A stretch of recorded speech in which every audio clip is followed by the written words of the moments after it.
Boa tarde a todos. Queria agradecer a Andreia pelo convite. E agora eu faço um convite a vocês, né? A minha intenção aqui hoje não é falar de conceitos, de aula, mas sim para a gente refletir um pouquinho na nossa prática, diante do nosso cenário, do público que está online, que não é da hematologia, mas sendo profissional de saúde, o que nós vamos conversar aqui hoje também vai ajudar e contribuir aí a todo mundo na sua prática. E aí, quando a gente fala de dor, a gente pensa muito numa dor física, né? Aquela dor que é uma dor de cabeça, uma dor numa articulação, uma dor na coluna, que é muito presente na nossa sociedade, né? E aí eu trago essa imagem do iceberg, porque ele fala muito sobre a questão da dor total, né? Então, a gente vê a ponta do iceberg, que a gente diz que é a dor física. E as demais dimensões que a gente não consegue identificar é aquilo que o iceberg também oculta, que são as dimensões emocionais, sociais e espirituais que a gente vai discorrer aí no caminhar dessa apresentação. E aí eu deixo uma pergunta para vocês. Eu queria que vocês lessem, refletissem e respondessem. Pode ser para vocês mesmos, mas quem quiser compartilhar aqui também vai ser bem legal, bem importante. Então, o que que está acima da água e que está escondido no seu paciente? Essa imagem ela fala muito quando a gente fala de dor, não só de dor total, de dor e das demais dimensões, né? Então, a dor, ela não está apenas onde dói, ela se reflete, ela se espalha pela vida, né? E essa pergunta, eu queria também que vocês respondessem e quem pudesse compartilhar. Quando a Andréia me fez esse convite, a Andréia falou: se você conseguir fazer uma dinâmica, seria bem bacana, porque faz as pessoas refletirem, as pessoas se colocarem no lugar, muitas das vezes, do paciente, do familiar. Mas como nós temos públicos online, então eu achei meio complexo fazer uma dinâmica com vocês aqui e o pessoal de casa não participar. Então eu acho que dessa forma todo mundo consegue refletir tanto daqui quanto de casa.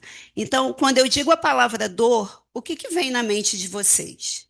E aí, se alguém quiser compartilhar, vai ser bem legal. Alguém quer? Público de casa. Exatamente, exatamente. A proposta seria uma roda de conversa. O público de casa pode mandar pelo chat, tá? O senhor falou alguma coisa. Desconforto. Mais alguém? Ansiedade. Oi, Adarlete. Sofrimento. Mais alguém? Lágrimas. Bom, falta de esperança. Quem foi que falou falta de esperança? Falta de esperança. Mais alguém? Inquietações. E aí, vocês acham que todas essas palavras, né, essas poucas palavras que surgiram aqui, a gente pode olhar para um paciente somente a dor física dele? Tá bom, era o que eu queria ouvir de vocês. E aí o conceito da dor, né, pelo IASP, que é a Associação Internacional para o Estudo da Dor, que ela diz que a dor é uma experiência sensorial desagradável, sensorial e emocional desagradável, associada ou semelhante àquela associada a danos reais ou potenciais nos tecidos. Então, a própria definição da IASP, ela diz que a dor vai além do físico. E a IASP também, ela ressalta algumas notas, né, que como principais nesse conceito dessa dor, que ela diz que a dor é sempre uma experiência pessoal que é influenciada em diferentes graus por fatores biológicos, psicológicos e sociais. A dor e nocicepção são fenômenos distintos. A dor não pode ser inferida apenas pelas atividades neurônios sensoriais. E, por meio de suas experiências de vida, os indivíduos aprendem o conceito de dor. Essa nota, ela fala muito aqui no nosso ambiente, né? Para alguns colegas aqui da instituição, podem dizer se isso não é verdade, né? A experiência de vida desse paciente faz ele aprender o que é o conceito de dor. O relato de uma pessoa sobre uma experiência como dor deve ser respeitada e valorizada. Embora a dor geralmente tenha um papel adaptativo, ela pode ter efeitos adversos na função e no bem-estar social e psicológico. Então, mesmo quando essa pessoa, por ter uma doença crônica, uma dor crônica, ela tem essa dor diariamente. Então, essa dor, ela faz parte da rotina dela, mas mesmo assim, ainda há os impactos. Então, isso não pode ser desvalorizado. E a descrição verbal é apenas um dos vários comportamentos para expressar a dor. A incapacidade de comunicação não nega a possibilidade de um ser humano ou um animal não humano sentir dor. Então, isso não é conceito da Luciene, isso é conceito da Sociedade Internacional do Estudo para a Dor. E aí, o que é a dor total? Né? Eu comecei a falar um pouquinho lá naquela imagem do iceberg. Então, na década de 1960, né, Cicely Saunders, que é a pioneira do movimento hospice moderno, né, o atual cuidados paliativos, ela é qualificada em enfermeira, assistente social e, por último, ela se qualificou em médica. Então, o conceito de dor, ele é baseado por uma reflexão que um paciente relata para ela quando ela pergunta sobre a dor dela. E aí ela diz: All of is wrong. Ou seja, tudo em mim está errado. Então não é somente uma dor física. E através dessa reflexão, a Cecília ela começa a descrever o conceito de dor total em seus artigos, que diz que a dor, ela reconhece a dor como uma experiência subjetiva multifacetada, uma experiência avassaladora, não apenas física, mas também social, psicológica e espiritual, com interações ocorrendo interações entre essas dimensões. E aí o surgimento dessa abordagem, ele enfatiza muito a nossa prática de uma equipe multiprofissional, porque não tem como um médico ou um enfermeiro ou somente o psicólogo tratar de uma dor total de um paciente. Eu trago essa imagem aqui para vocês, para ficar um pouquinho mais claro quando a gente fala de dor total, o que que é o físico, o que que é o psicológico, o que que é o social, o que que é o espiritual. Então, a parte física, essa pessoa ela vai sentir muito, ali está dizendo causada pelo câncer, mas no nosso cenário não é só causada pelas doenças da oncohemato. As doenças crônicas do nosso cenário também, como a doença falciforme, como a hemofilia, são doenças que têm a dor como um sintoma frequente. A dor física causada pelo tratamento, né? A gente sabe que o tratamento ele é importante, mas quantas vezes essas pessoas se deparam com o sintoma da dor causado pelo tratamento? E a causada pelas comorbidades que muitos apresentam além do diagnóstico da hematologia. E a parte psicológica, como foi dito aqui, ansiedade, medo do sofrimento.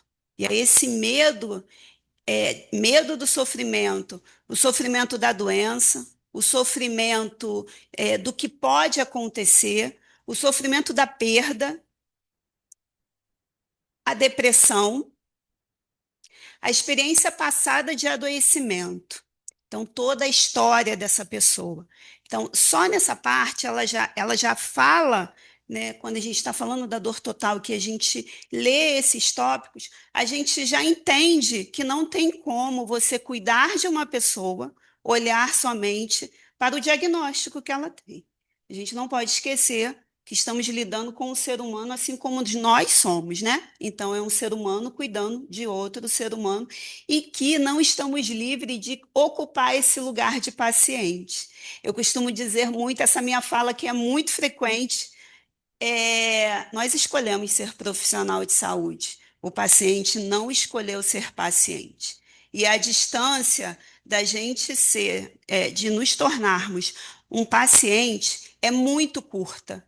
A distância do paciente, que hoje não é um profissional de saúde, se tornar um profissional de saúde, é muito grande. Talvez seja até impossível, dependendo do diagnóstico e do estado que essa pessoa se encontra. A parte social, que é a perda dos papéis sociais, né? Não só o provedor, o homem que é o provedor da casa, mas existe a mulher que é a provedora da casa, a jovem que nunca casou, que nunca teve filho. O que que passa pela cabeça dela, né? Os estudos, o trabalho, as preocupações financeiras. Quem vai me sustentar? Quem vai sustentar os meus? A preocupação com o futuro da família, a dependência. A partir de agora, eu dependo dos outros. A parte espiritual, porque por mais que essa pessoa seja, seja uma pessoa que tenha a sua religião muito pautada, a gente se depara com muitos casos onde as pessoas apresentam a raiva de Deus. Por que comigo? Por que eu? Essa fala é uma fala muito presente no nosso meio. Por que eu? A perda da fé, a busca pelo significado. E aí, por que tudo isso? O medo do desconhecido. O que que vem pela frente? E aí, quando a gente fala da espiritualidade, por mais que eu tenha começado ali falando de fé em Deus, né, para muitos, porque a gente também tem pacientes que não têm religião nenhuma e que não acreditam em Deus. Mas existe algo na vida que possa ser muito sagrado para ele, a família, ou, enfim, o animal de estimação, a natureza. Então, isso também precisa ser valorizado. E aí eu faço essa pergunta para vocês. Será que conseguimos realmente ver toda a dor do nosso paciente? Eu gostaria muito que vocês respondessem, né? Mas a Dani levantou a mão. A resposta é não, né? Ah, então tá. Foi um pouco unânime, tá bom. E aí, o que que não aparece no prontuário? O medo relacionado à doença, quando a gente fala da onquemato, uma recidiva. Quando a gente fala de uma doença crônica, de um agravamento, uma doença falciforme, uma hemofilia. Quantas vezes essas pessoas começam a trabalhar e muitas das vezes precisa parar, não consegue criar esse vínculo porque entra numa crise. A culpa por depender da família e também a culpa da família porque a pessoa tem aquele diagnóstico. A perda do trabalho e da independência. O silêncio sobre a fé ou a perda dela. Muitos acreditam e expressam em um milagre. E quando esse milagre não acontece, porque cada um tem a sua percepção de milagre. Quando esse milagre não acontece, que nesse caso seria o milagre da cura desta doença, da cura física, e muitas das vezes acontece essa perda de fé. E muitos apresentam uma fé silenciada pela forma como é visto com a sua doença crônica, tão desacreditado nos seus relatos e até ele mesmo passa a não acreditar em si mesmo. O comportamento das pessoas fala muito mais do que as palavras. Então, enquanto profissional de saúde, esse período eu tenho 5 anos de hemorrio. E nesses 5 anos de hemorrio, eu aprendi, tudo que eu estou falando com vocês aqui são experiências que eu fui aprendendo no decorrer desses 5 anos. Que esses pacientes, eles pensam que eles estão sendo, só eles são tratados. E quantas vezes eu já falei à beira-leito, como vocês cuidam de mim? Porque se eu não refletir dessa forma, que ser humano que eu sou, para dizer que eu sou um profissional de saúde, cuidando do outro, de um outro ser humano que está passando pelo seu momento de maior vulnerabilidade da vida. Se eu não tiver essa sensibilidade, não adianta eu ter domínio nenhum de técnica alguma. E aí eu faço uma outra pergunta para vocês. Vocês já perguntaram sobre tudo isso aos pacientes que vocês já abordaram nesse decorrer? Será que a gente para pensar se isso é importante? Ou se a gente assume o nosso plantão num automático que o importante é aprazar, medicar, aferir, relatar, depois pegar nossa bolsa e ir embora? E as dimensões na prática da hematologia? Na parte física, né? Crises dolorosas. Todos os dias, nas 24 horas, a gente lida com pacientes em crises dolorosas. Sequelas articulares. A hemofilia, que muitos dizem que é a doença dos reis. Que doença de reis é essa, né, gente? As pessoas têm muitas sequelas articulares e não são pessoas idosas, são pessoas jovens. Os efeitos do tratamento. Tratamento da quimioterapia, tratamento da radioterapia. A parte psicológica, ansiedade, depressão, o luto antecipatório. O luto antecipado, ele é muito presente no nosso meio, mas ele é pouco falado. Pouco falado. E aí, por quê? Porque o paciente não quer falar ou nós, enquanto profissionais de saúde, não nos preparamos para falar sobre isso. Eu penso que quando nós estamos na academia, eu sou enfermeira e não se fala de. Nós não somos ensinados a lidar com a não cura.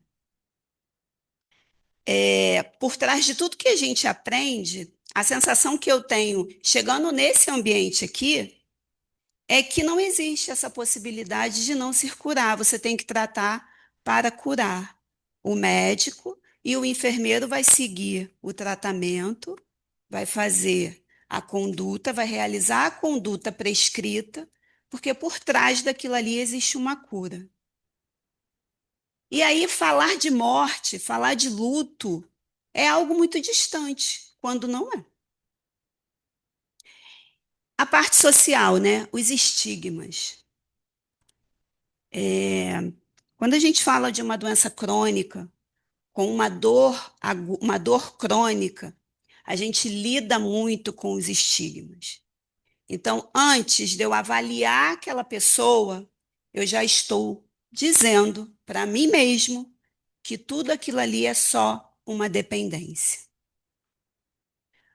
E aí o afastamento social, por conta de tudo que já foi dito aqui, e o impacto financeiro. E a espiritualidade, o sentido da vida, a reconciliação com aquilo que é sagrado e a esperança. Uma vez eu falei assim para um paciente: como você vê a vida depois desse diagnóstico? Já era uma pessoa de mais de 40 anos, que tinha filhos, já tinha passado por diversos tratamentos, e naquele momento ali não havia mais proposta de tratamento curativo para ele. E ele com um sorriso no rosto que eu não sei se eu teria aquela capacidade para me dar de volta aquele sorriso no rosto. Ele disse para mim que a vida era muito bonita.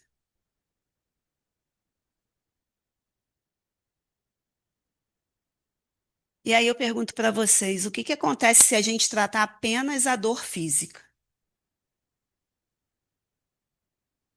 Eu trouxe essa imagem porque eu quero relatar, compartilhar com vocês aqui algumas experiências relacionadas à dor.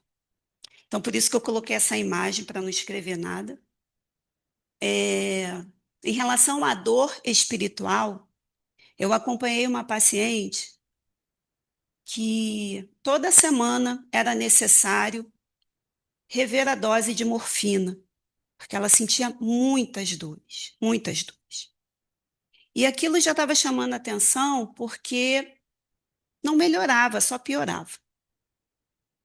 E numa conversa, ela falou assim: será que Deus me perdoa? Porque eu não falo mais com meu marido. E a minha religião vai me condenar por isso. Porque eu deveria dar atenção para o meu marido, eu deveria voltar para casa. Ela estava morando com a filha. E aí eu falei para ela assim: eu conheço uma pessoa que é muito bacana e eu acho que ele vai conversar com você e vai conseguir, pode ser que ele consiga trazer algumas respostas para você, ou então te ajudar a refletir. Mas eu já te pergunto de agora. Eu não tenho as respostas para você, mas eu te pergunto de agora. Será que Deus queria mesmo que você estivesse naquele cenário onde você teria um sofrimento muito maior? Porque hoje você sofre sua parte física, com as consequências da doença. Se você estivesse naquele cenário, você estaria sofrendo outras consequências com o sofrimento. E aí ela falou assim: não, realmente, assim, eu ainda não tinha pensado nisso. Eu falei: é porque você está tão preocupada em Deus te perdoar que você não está nem parando para pensar e nem para falar com Ele se realmente Ele quer te condenar. E aí ela teve essa conversa, né, com um assistente espiritual. E na semana seguinte, no decorrer, a gente conseguiu ver uma melhora nessa dor. Então, não era só a dor física, né? Um outro caso que eu quero compartilhar com vocês aqui, que fala também um pouco de estigma, é esse paciente é da hemofilia, é um paciente com hemofilia. Ele sofreu um acidente e ele fez síndrome compartimental nos dois braços. Precisou fazer a fasciotomia, ficar com aquelas incisões abertas, a enfermagem trabalhando ali todos os dias, por um período prolongado, ele precisava de auxílio para toda a sua rotina, beber água, comer, ir ao banheiro. Mas ele tinha um comportamento que ele era dito como revoltado, é, enfim, todas essas falas, né, que a gente costuma utilizar. Mas será que a gente parou para pensar do porquê daquele comportamento? Ele era um rapaz jovem, de 22 anos, que ficou internado 4 meses, com os dois braços, 5 meses, meu colega ali está me corrigindo, com os dois braços impossibilitado de fazer as suas atividades diárias, o mínimo, né? Beber, levar um copo de água na boca. E mesmo assim ele só era visto como revoltado, como isso. As pessoas estavam preocupadas em querer saber o que que aconteceu com o braço dele. E o nosso papel ali, naquele instante, era dar o suporte, a assistência para aqueles braços, para aquele curativo, porque a nossa proposta era: vai fechar sem uma nova abordagem cirúrgica. E a enfermagem conseguiu, junto com os médicos acompanhando. Nós conseguimos fechar. Mas é a parte emocional e a dor daquele rapaz, porque ele falava assim: eu quero ir embora, eu preciso trabalhar. Será que aquilo foi visto? O que que será que a gente poderia ter feito ali naquele momento? Porque a preocupação era os braços, fechar os braços. Mas o tempo que estava sendo perdido ali em apontar aquele comportamento negativo, será que em algum momento a gente não poderia ter revisto aquele comportamento como uma raiva pela situação, uma revolta? E aí, de novo, vamos se colocar no lugar dele. Hoje a gente está aqui com nossa autonomia, a gente vai para lá, vem para cá. Será que se a gente perder isso por um curto tempo, será que a gente vai ser gente boa? Uma vez eu ouvi assim: ai, nossa, como aquela mãe é chata. E aí eu falei assim: quem é chata? Ah, fulaninho. Eu falei: eu no lugar dela eu seria insuportável, porque chata eu sou hoje. Se eu tenho a minha filha internada, eu vou ser insuportável. Então é muito fácil a gente relatar o comportamento negativo do outro e achar que ou eu nunca vou precisar de uma assistência dessa, ou quando eu precisar eu vou ser gente boa. A gente não sabe. Isso a gente não sabe. E aí, a escuta que acolhe, né? A gente precisa ter uma escuta ativa, presença real e sem pressa. Ah, não tenho tempo, o plantão é corrido. Temos sim, temos. Se a gente se organizar e se a gente querer, nós conseguimos. Porque não trabalhamos sozinhos. Não trabalhamos. A gente precisa aprender também a trabalhar com os nossos pares. E quando a gente passar a aprender a trabalhar com os nossos pares, a gente vai conseguir ter essa escuta ativa, essa presença real sem pressa ali naquele leito ou naquele consultório. Validar o sofrimento e não minimizar. Que a gente tem também essa facilidade, né? Os rótulos. Temos muitos rótulos. Então a gente tem uma facilidade. A gente nunca valida aquele sofrimento. A gente não tem que desvalorizar o nosso para valorizar o do outro, porque cada um, cada sofrimento tem o seu valor. Mas a gente desvaloriza o do outro com muita facilidade e tranquilidade, né? E sempre lembrar, as diversas dimensões da dor pode não ser falado por medo ou por vergonha. Então, muitas das vezes, esse comportamento que eu relatei aqui desse caso anterior, de revolta, de raiva, de grosseria até, às vezes é um medo que ele está se escondendo por trás daquele comportamento. Então, eu quero te mostrar que eu não dependo de você quando todo mundo sabe que depende. Mas ele não relata, ele não vai além daquilo que ele sente por medo, por vergonha. Quando foi a última vez que você fez silêncio para o seu paciente falar? Eu pedi para o André trazer umas folhas aqui, porque quem quisesse anotar essas perguntas para seguir aí refletindo, só que as folhas estão aqui e aí não tem caneta para todo mundo. Mas se alguém quiser, depois eu volto os slides e aí vocês podem anotar. A relação profissional paciente-familiar. Isso é muito importante. A gente não consegue prestar uma assistência de qualidade se não criar vínculos. Ah, eu não vou levar problema de ninguém para minha casa. E não é para levar. Criar vínculos não é trazer o problema para si nem levar para sua casa, mas é conhecer a história daquela pessoa.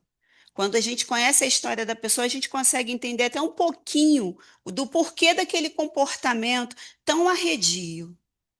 Então, é muito importante ter uma comunicação clara e respeitosa, alinhar as expectativas. Muitas das vezes as pessoas vão trazer para a gente essa fala de cura, de milagre, de acreditar que Deus vai curar. E aí, essas expectativas elas precisam ser alinhadas com o profissional e com a família e com o paciente. Mas se você não cria vínculos, como que você alinha expectativas? Você não alinha. Você finge que está escutando. A definição conjunta de objetivos no controle da dor. Não é só chegar na beira-leito, administrar o medicamento que está prescrito e nem dizer, às vezes, e nem é dito para aquele paciente que naquele momento ali é a medicação de dor que está sendo feita.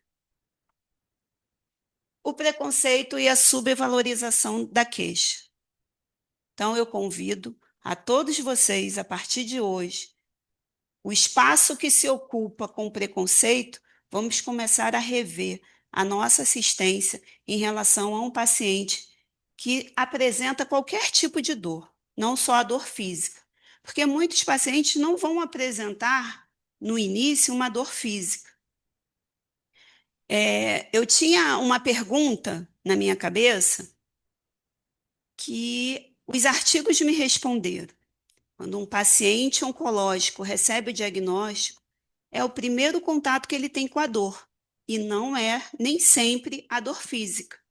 Muitos pacientes, quando recebem o diagnóstico, já estão experimentando de uma dor física, mas não necessariamente todos os pacientes têm essa dor física.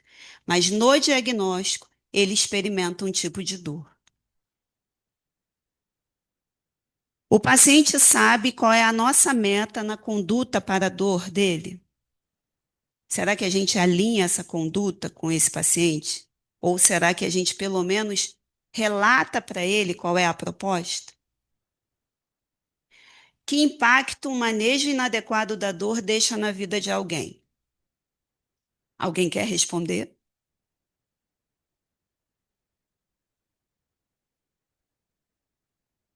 Cuidar de quem cuida. Também não poderia deixar de falar é, de nós mesmos, né? Que a gente cuida, mas quem cuida da gente?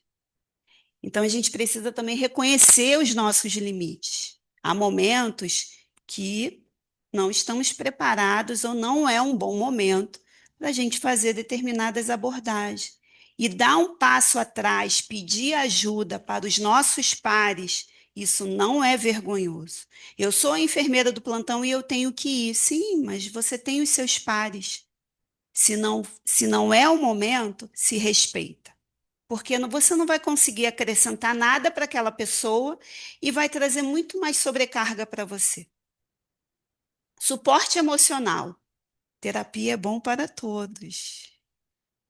Meus colegas psicólogos da plateia podem confirmar isso. Terapia é importante para todos, suporte emocional. Em alguns momentos aqui no nosso cenário, a gente tem a roda, né? A roda de finitude, onde os profissionais conversam com o assistente social, com a psicologia, sobre essas experiências da morte dos pacientes que foram tratados por eles. E a troca com os pares. Não precisamos chegar no nosso ambiente de trabalho na intenção de fazer vínculos de amizade, mas vínculos de respeito e de troca. Então, quando nós temos trocas significativas com os nossos pares, a nossa assistência ela passa a ser muito mais rica, porque eu tenho o suporte do meu par e o paciente também. Muitas das vezes a gente chega para assumir um plantão e a gente não está bem, a gente não está bem para aquele dia, mas viemos por conta da nossa responsabilidade. E quantas vezes o seu par identificou isso? Muitas das vezes não vão ser identificados. O que você faz para cuidar de si antes de cuidar do outro? Então fica aí também uma pergunta muito importante para vocês.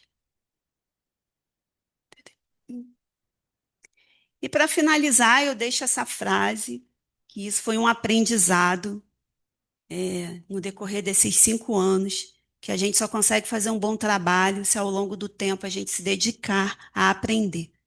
A gente aprende todos os dias. Cada paciente é único e ele vai te ensinar a cuidar do próximo.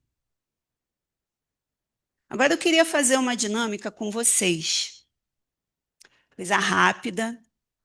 Eu queria que vocês fechassem os olhos e se imaginassem recebendo um diagnóstico de uma doença muito grave. Tá todo mundo de olho aberto, mas tudo bem. E aí você está sentindo muita dor, uma dor muito intensa e medo. E esse profissional de saúde que está à sua frente, ele só fala dos exames e do tratamento. Como que vocês se sentiram? Quem mais quer falar? Angustiada?